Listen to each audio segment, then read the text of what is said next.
Sekira 1 bulan lagi pendaftaran Pilpres resmi dibuka, namun dari 3 kandidat capres yang mengemuka, baru 1 pasangan yang resmi mendeklarasikan diri, yakni Anies Baswedan, Muhaimin Iskandar. Sedangkan Ganjar Pranowo dan Prabowo Subianto hingga saat ini masih berburu sosok terbaik untuk mendampinginya di Pilpres nanti. Nama mantan Gubernur Jawa Barat Ridwan Kamil belakangan mengemuka sebagai kandidat kuat Cawapres. Bertemu dengan Ketua Umum PD Perjuangan Megawati Soekarno Putri, Ridwan Kamil santer di bidik PDIP. Partai Gerindra yang mengusung Prabowo Subianto tak mau kalah cepat meminang sosok Ridwan Kamil. Ridwan Kamil sebagai kader Golkar yang tentunya sudah deklarasi mendukung Prabowo, masuk pertimbangan jadi bakal cawapres pendamping Prabowo Subianto. Ridwan Kamil sebagai seorang sosok gubernur di Jawa Barat, namanya cukup baik, cukup harum, dan Pak Prabowo mempertimbangkan itu juga sebagai sebuah kemungkinan. Sementara itu, PDI Perjuangan juga merespons positif munculnya nama Ridwan Kamil sebagai kandidat cawapres pendamping Ganjar. Bahkan, di pertemuan 28 Juni 2023 di Bandung saat peresmian patung Soekarno, Hasto sempat berpantun Ridwan Kamil sebagai bacawapres Ganjar. Namun Hasto menekankan, siapapun bisa masuk pertimbangan cawapres Ganjar, namun yang menentukan yakni Ketua Umum PDI Perjuangan Megawati Soekarno Putri. Pada saat pertemuan dengan para ketua umum partai politik pengusung Pak Ganjar Pranowo, di dalam pertemuan tertutup memang dibahas, ya misalnya dari P3 menyampaikan Pak Sandiaga Uno, kemudian dicermati beberapa nama yang lain, ada nama Pak Mahfud MD, kemudian ada nama ya seperti Pak Ridwan Kamil, dan beberapa nama yang muncul ke permukaan disuarakan oleh rakyat itu dikaji secara mendalam. Pakar Komunikasi Politik Universitas Pendidikan Indonesia Karim Suryadi menilai faktor geopolitik membuat Ridwan Kamil menjadi menarik. Dengan tingginya daftar calon pemilih Jawa Barat, Ridwan Kamil bisa signifikan mendongkrak elektabilitas koalisi yang meminangnya. Saya yakin radar PDIP yang mengarah ke Ridwan Kamil itu karena pertimbangan geografis, ya, geopolitik khususnya. Di dalam daftar calon pemilih 2024, Jawa Barat itu menyumbang 17,9% secara nasional. Dan ini jumlah suara yang sangat signifikan. Dan menurut saya, semua pasangan memerlukan Jawa Barat karena signifikasinya ini. Dalam survei Litbang Kompas pada 27 Juli sampai 7 Agustus 2023, nama Ridwan Kamil memuncaki elektabilitas bakal calon wakil presiden dengan 8,4% keterpilihan. Di bawah Ridwan Kamil ada nama Sandiaga Uno dan Erick Thohir yang bersaing ketat dengan perolehan 8,2 dan 8%. Baik capres ataupun juga partai politik dalam koalisi pendukung kini berlomba mendekati sosok potensial untuk berkompetisi di Pilpres 2024. Tim Liputan Kompas TV.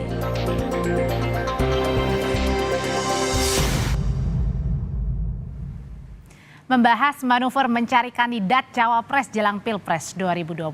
Kita akan berbincang sore ini bersama dengan Direktur Eksekutif Carta Politika Yunarto Wijaya. Sore Mas Toto. Sore Audrey. Mas Toto, ini kan nama Kang Emil yang paling menguat belakangan ya. Tapi kenapa nih kira-kira analisanya justru Mas Ganjar posting ngopi bareng Pak Mahfud MD, Menko Polhukam? Iya, memang nama Kang Emil menarik ya, terutama paling menarik buat Mas Ganjar. Itu yang dikemukakan sendiri oleh Kang Emil. Kenapa? Dari sisi variabel komplementer, ketika berbicara kekuatan dan kelemahan Mas Ganjar, Jawa Tengah, Jawa Timur cenderung sudah kuat. Jawa Barat memang masih menjadi kelemahan yang dialami juga dulu oleh Pak Jokowi, sehingga kemudian keberadaan Ridwan Kamil itu memang bisa menjadi variabel komplementer. Kalau untuk Pak Prabowo, sebetulnya Pak Prabowo sudah cukup kuat di Jawa Barat, sehingga kemudian dari sisi variabel komplementer tidak terlalu melengkapi. Tapi jadi menarik ketika Pak Prabowo juga pasti berhitung ya. Kita lihat kan respon dari Ahmad Muzani, Sekjen Gerindra, tiba-tiba mengeluarkan nama Ridwan Kamil sebagai salah satu yang dipertimbangkan. Saya pikir itu lebih ke arah respon. Jangan sampai kemudian Ridwan Kamil misalnya diambil oleh Mas Ganjar. Karena efeknya bisa dua. Pertama, andai kata pun Golkar tetap mendukung Pak Prabowo, tetapi kita tahu Ridwan Kamil bisa memecah suara sebagian pemilih Golkar juga, terutama di Jawa Barat. Atau yang kedua, bukan tidak mungkin kalau menggunakan logika kotel efek ya, harusnya Golkar bisa saja mempertimbangkan untuk kemudian berpindah haluan dukungan, karena ketika kemudian ada kadernya dicalonkan menjadi cawapres, efeknya juga akan positif kepada partai. Nah itu yang menyebabkan menurut saya Ridwan Kamil menjadi barang mahal akhirnya yang diperebutkan, walaupun dalam konteks yang berbeda-beda antara Pak Prabowo dengan Mas Ganjar. Tapi Mas Toto, kalau tadi Mas Toto bilang RK atau Kang Emil ini sedang menjadi barang mahal yang sedang diperebutkan, tapi kenapa postingan di IG-nya Mas Ganjar sendiri yang diposting bukan bareng Kang Emil, tapi melainkan Pak Mahfud, Menko Polhukam? Iya, kalau saya lihat memang kan masih belum mengkerucut pada satu nama saja ya. Kita tahu nama yang disebutkan sering itu adalah Sandiaga Uno, Ridwan Kamil, Pak Mahfud MD, atau kemudian Andika Perkasa. Bahkan dalam beberapa hari terakhir saya dengar ada 2 nama yang kemudian dianggap bisa jadi calon alternatif. Ada Sri Mulyani, ada juga Pak Basuki Hadi Mulyono sebagai calon wakil presiden alternatif. Saya pikir apa yang ditunjukkan oleh Mas Ganjar lebih kepada positioning bahwa dia ikut serta dalam penentuan cawapres ini. Dan kalau kita tarik ke belakang kan ada beberapa pertemuan juga dengan Kang Emil ada, dengan Sandiaga Uno ada.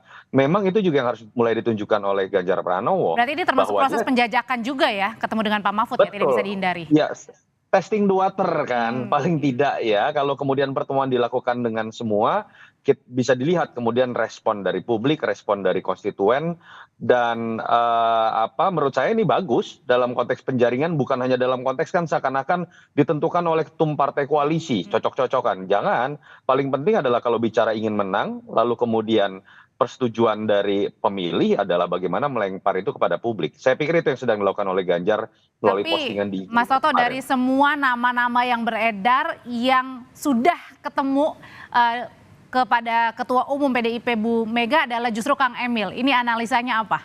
Sudah ACC atau? Tadi saya baca Prof Mahfud, saya baru tahu juga Prof Mahfud mengatakan sudah sempat bertemu dengan Ibu Mega juga. Dan pertemuan dengan Kang Emil juga saya pikir kan masih multitafsir, karena ada yang mengatakan itu sebenarnya pertemuan membahas pembangunan monumen Bung Karno.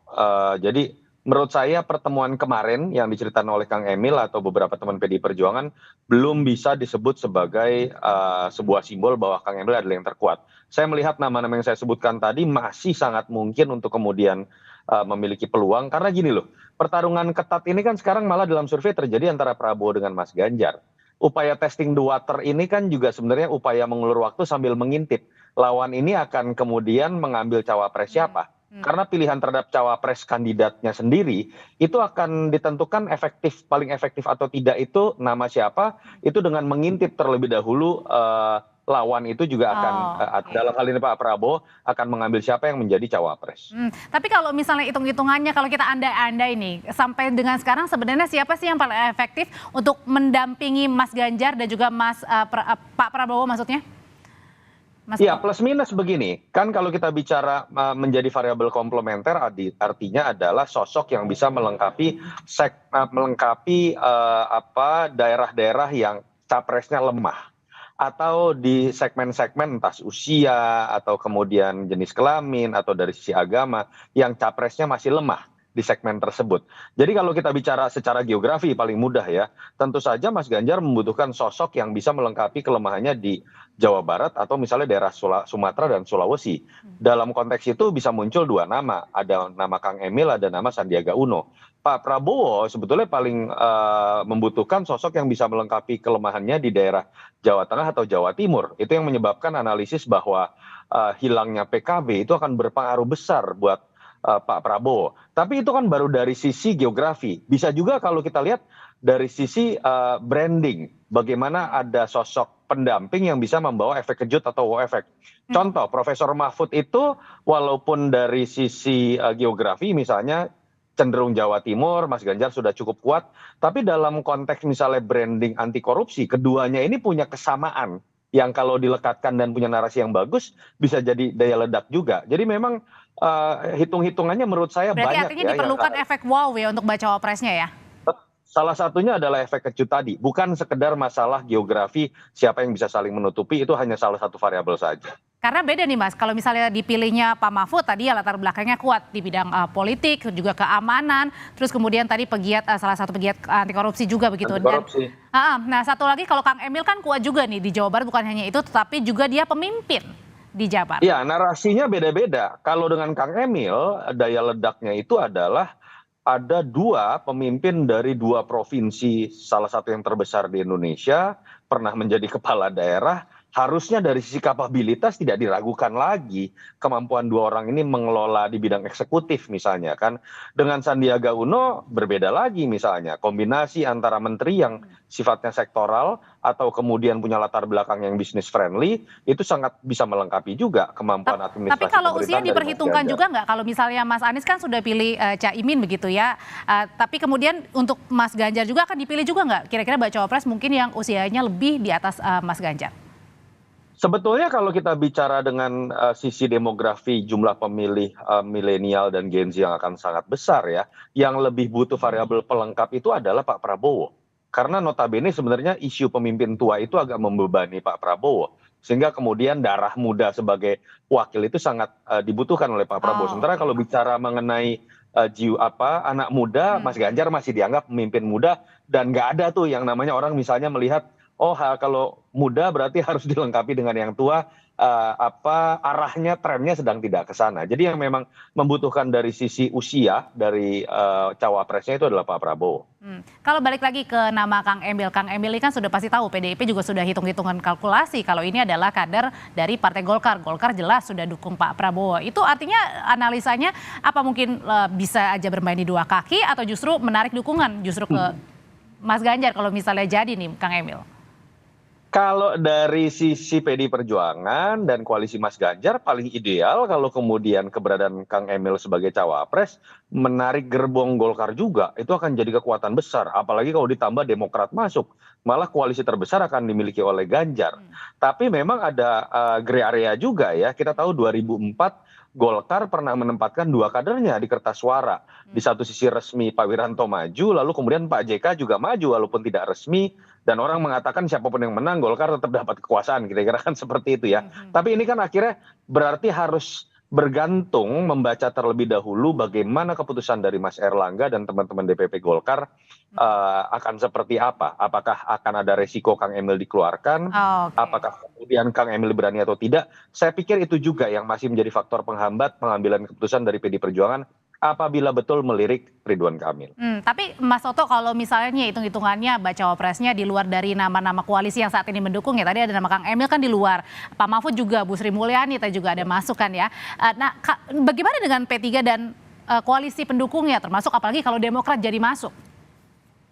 Ya, kalau saya lihat beban dari koordinasi di koalisi Mas Ganjar ini tidak sesulit koalisi Pak Prabowo atau koalisi Mas Anies ya pada saat terutama dulu isu Anies dengan AHY. Kalau kita lihat koalisi Pak Prabowo dengan koalisi Mas Anies sebelum dengan Caimin, ada kecenderungan masuknya partai itu adalah negosiasi terkait cawapres. Kita tahu nih misalnya Pak Prabowo tentu saja PAN menginginkan Erick Thohir misalnya. Belum lagi muncul nama Gibran. Lalu kemudian Golkar menginginkan nama Mas Erlangga misalnya. Dan itu yang menyebabkan berbeda dengan P3 misalnya sudah beberapa kali menegaskan bahwa bukan harga mati. Walaupun mereka sangat berharap Mas Sandi masuk misalnya. Atau kemudian Demokrat sudah menyatakan andai kata masuk dalam koalisi Mas Ganjar realistis karena mereka bukan founder tapi mereka hanya followers. Jadi menurut saya sih bebannya tidak sebesar dalam koalisi Pak Prabowo dan tinggal hitung-hitungan elektoral. Mereka lebih kepada cawapres siapa yang memungkinkan Ganjar ini bisa menang karena memang persaingan yang ketat dengan Pak Prabowo terutama. Nah kalau gitu, kalau dari sisi Pak Prabowo sendiri harus milih yang mana? Tadi kan agak berat ya. Apakah kalau gitu baca cawapresnya harusnya ya bisa dibilang usianya yang muda mewakili anak-anak muda? Kalau muda pasti, dan yang sebetulnya dulu menjadi kekalahan Pak Prabowo itu kan selalu salah berhitung tentang Jawa Timur. Sehingga sempat Pak Prabowo melirik Kofifa Indar Parawansa, mungkin sempat melirik juga Caimin. Tapi kan kita tahu belakangan Pak Prabowo ini menggunakan strategi ingin nempel nama Pak Jokowi. Sehingga kemudian yang muncul menjadi nama yang disebut paling kuat adalah Mas Erick yang sering disebut sebagai Mas Erick Thohir yang sering disebut sebagai anak Mas Jokowi, Ya. atau bahkan mulai menggadang anak kandungnya Pak Jokowi. Jadi itu yang menurut saya akhirnya seperti bingung sendiri ya koalisi ini. Di sisi lain membutuhkan Jawa Timur, di sisi lain tapi kemudian juga punya strategi ingin melekatkan dirinya dengan nama Pak Jokowi. Oke. Belakangan karena Ridwan Kamil pengen diambil, kemudian muncul lagi nama Ridwan Kamil. Tetapi memang terkait dengan anak muda, menurut saya itu sangat dibutuhkan. Yang kedua adalah bagaimana sosok ini bisa melengkapi gaya kepemimpinan yang mau turun ke bawah, mengingat usia Pak Prabowo tidak dalam usia yang cukup muda lagi. Dan masih punya waktu sekitar 1 bulan untuk menentukan bacawa pres pendamping Mas Ganjar dan juga Pak Prabowo. Terima kasih Mas Soto, sehat selalu. Terima kasih Audrey, sama-sama.